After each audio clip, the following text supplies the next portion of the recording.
Bismillahirrahmanirrahim. Assalamualaikum warahmatullahi wabarakatuh. Bismillah, alhamdulillah, wassalatu wassalamu ala rasulillah. Para jamaah al-asran rahimakumullah. Pada zaman sekarang orang itu kebanyakan pengennya yang instan, pengennya yang praktis, pengennya yang serba cepat, pengennya yang gak sulit-sulit gitu ya. Karena memang pada zaman sekarang itu semakin dipermudahkan di dalam gaya style hidup kita ya. Dengan semakin canggihnya teknologi sehingga banyak perubahan karakteristik yang ada di dalam diri kita. Sampai-sampai ada orang yang berpikir ketika ingin melaksanakan ibadah kurban, ada terlintas pikiran di dalam otaknya seperti ini. Aku kan tinggalnya ini di kampung nih, sekarang aku mau kurban misalkan, aku harus mencari hewannya misalkan domba, kayak mau cari dombanya itu sulit banget gitu ya, jauh harus mencari gitu ya, seperti itu. Sedangkan aku gak punya kendaraan atau alasannya apapun itulah sehingga berpikir bahwa merasa malas untuk mencari hewan kurbannya itu begitu. Kebetulan pada saat ini tapi aku ingin berkurban.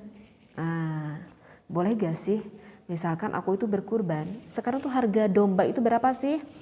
Dicek-cek di pasaran katanya sekarang harga domba itu sekitar 4 jutaan. Misalkan nih, sekarang harga domba itu sekitar 4 jutaan. Ya udah deh, aku ganti aja deh kurbannya dengan uang seharga nominal 4 juta. Karena memang sekarang harga pasarannya itu 4 juta misalkan. Dan orang itu berpikir, kalau aku kurban pakai domba kan sekarang itu kebanyakan orang tuh gak seneng makan daging domba ataupun daging kambing dengan alasan karena darah tinggi lah gitu ya, nggak baik bagi kesehatan lah, dengan berbagai banyak alasan. Sehingga orang ini berpikir ya udah deh, pada tahun ini aku berkurbannya dengan menggunakan uang saja. Dan dihitung-hitung tuh biasanya yang menerima dari satu domba itu berapa orang sih di kampung kita? Ditanya-tanya itu sekitar 150 orangan biasanya. Menjadi 150 orangan mendapatkan daging kurban tersebut.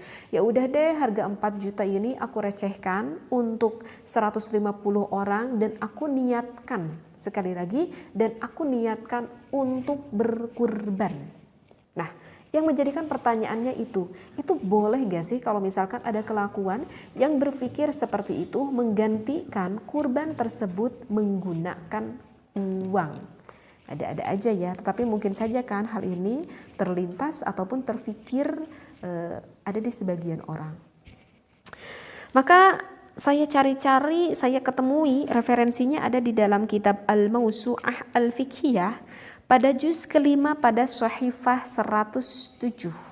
Baik, saya bacakan dulu referensinya. Bismillahirrahmanirrahim. Hal yakumu ghairul udhiyati minas shadaqati maqamaha. Nah, di sini juga ada soal di dalam pertanyaan kitab ini, boleh gak sih kalau misalkan kita menggantikan kurban dengan sedekah, artinya dengan berupa uang? Maka di sini dijawabnya, la yakumu khairul udhiyati, tidak boleh kita melakukan kurban minas sedekati maqamaha, dengan sedekah harga binatang tersebut. Barusan katanya seperti itu ya. Hatta law tasaddaqa insanun bisyattin hayyatin aw biqimatiha, sehingga dia melaksanakan sedekah dengan harga binatang tersebut. Fi ayyamin nahri, pada waktu Idul Adha. Kita udah tahu kan waktu Idul Adha itu 3 hari ya. Lam yakun dzalika mughniyan lahu 'anil udhiyati, dia itu tidak bisa dikatakan berkurban.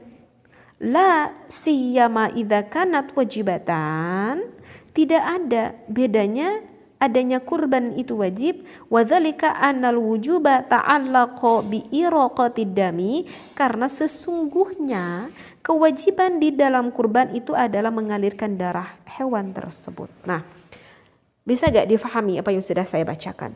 Jadi apakah itu boleh kita melakukan kurban itu diganti dengan uang?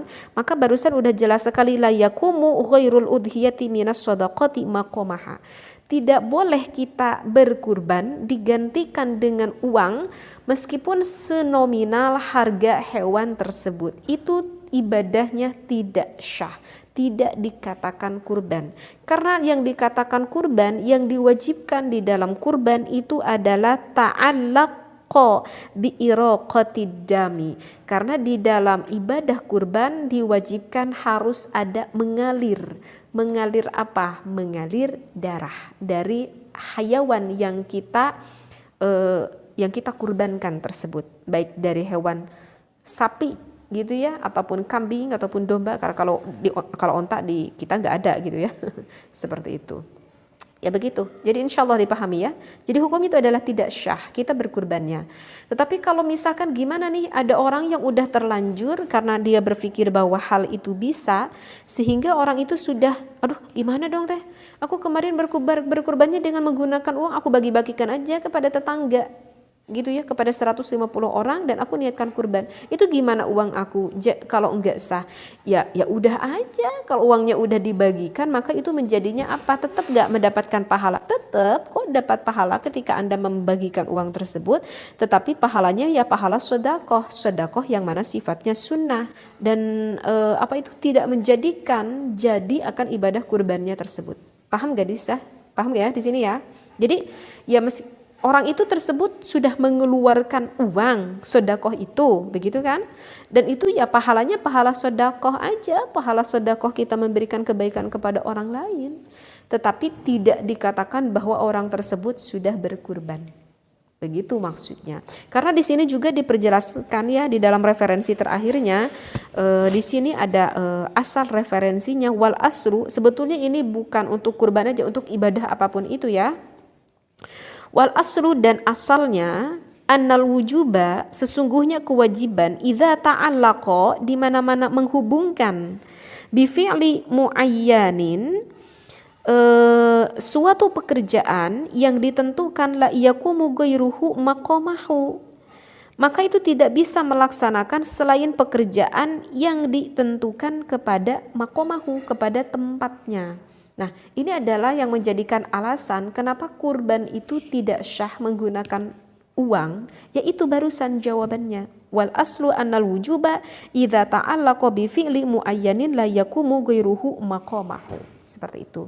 Ya sama seperti ibadah yang lain juga, bisa gak kita menggantikan satu ibadah dengan ibadah yang lain? Gak bisa. Misalkan nih, bisa gak sih kalau misalkan kita melaksanakan haji, kita ganti dengan sedekah misalkan, seperti itu. Ya gak bisa. Sekarang tuh biaya haji itu biasanya berapa sih? Dari mulai kita berangkat sampai akhir kita pulang lagi, kita mengeluarkan berapa puluh juta. Saya tidak berangkat hajinya, saya hanya mengeluarkan uangnya dan diniatkan ini adalah untuk melakukan ibadah haji. Itu gak bisa gitu. Gak bisa gitu ya. Ya itu jadinya sedekah aja. Begitu. Jadi tidak menggugurkan, ya tetap aja masih ada kewajiban bagi orang tersebut, seperti itu. Loh, tapi teh gimana? Aku tuh sering mendengar di dalam referensi kitab kalau kita melakukan satu amal ini maka itu pahalanya sama seperti kita melaksanakan haji mabrur. Emang iya? Gitu. Ada amal ibadah yang mana pahalanya itu sama seperti kita melaksanakan ibadah haji yang mabrur, bahkan seperti itu.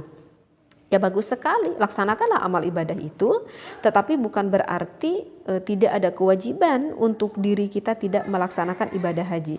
Karena misalkan saya sudah bisa melaksanakan amal yang mana pahalanya seperti haji, berarti kalau begitu saya nggak perlu haji juga. Ya nggak begitu juga.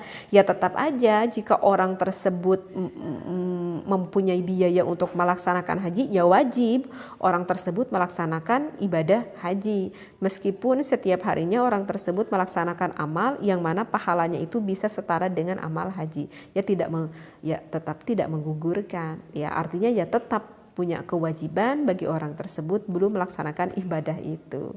Nah, itu barusan referensinya wal aslu anal wujuba idza ta'allaqa bi fi'li muayyanin la yakumu ghairuhu maqamah. Seperti itu ya.